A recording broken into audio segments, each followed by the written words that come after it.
محمد عثمان صاحب، آپ جہاں تک نماز میں ہاتھوں کے باندھنے کا تعلق ہے، اس میں آپ یہ یاد رکھ لیجئے، بڑا مطالعہ ہے، میں نے ترمذی کی شرح لکھی ہوئی ہے، اس میں یہ ساری چیزیں زیر بحث آئیں، اور بڑے بڑے عجوبے میرے مطالعے میں آئے تھے، سب مجھے یاد ہیں۔ اب میں اس پر بیان نہیں کرنا شروع کر دوں گا، اس لیے میرا تجربہ ہے کہ اس طرح نہیں۔ آپ نماز میں ہاتھوں کو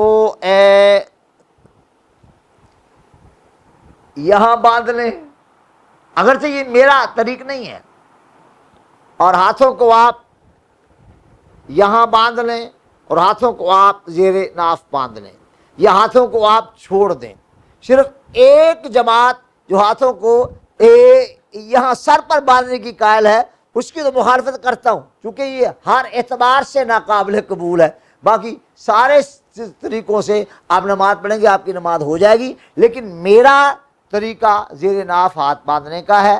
میں دلائل کے ساتھ اسی کو سمجھ سکا اور اسی کو میں اچھا سمجھتا ہوں، اسی پر میں عمل کرتا ہوں۔ لیکن اگر کوئی ہاتھ کھول کے نماز پڑھے یا باقی طریقے جو بتائیں سوائے سر پر ہاتھ باندھنے کے، ان سب کے ساتھ نماز ہو جائے گی، نماز پڑھنی چاہیے۔ یہ نہیں ہے چونکہ جی وہ وہاں ہاتھ باندھتا ہے، وہ وہاں باندھتا ہے، وہ کھول کے پڑھتا ہے تو میں نماز ہی نہیں پڑھتا۔ واہ سبحان اللہ، حضرت آپ کی تحقیق کا بھی کیا کہنا، آپ کا یہ انداز موقع کرنا، اس پر بھی آپ کو سیلوٹ ہی کرتا ہوں۔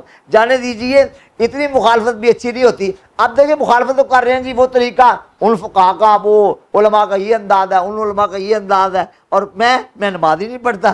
وہ خدا کے بندے تو پڑھ لے جیسے پڑھنی ہے، پڑھ تو لے، پڑھ تو لے۔ اے ابا جی نماز پڑھ تو لو، نہ چھوڑو نماز۔ عثمان نماز پڑھا کرو، چھوڑو نہیں۔ یہ لو علامہ سب لیجیے۔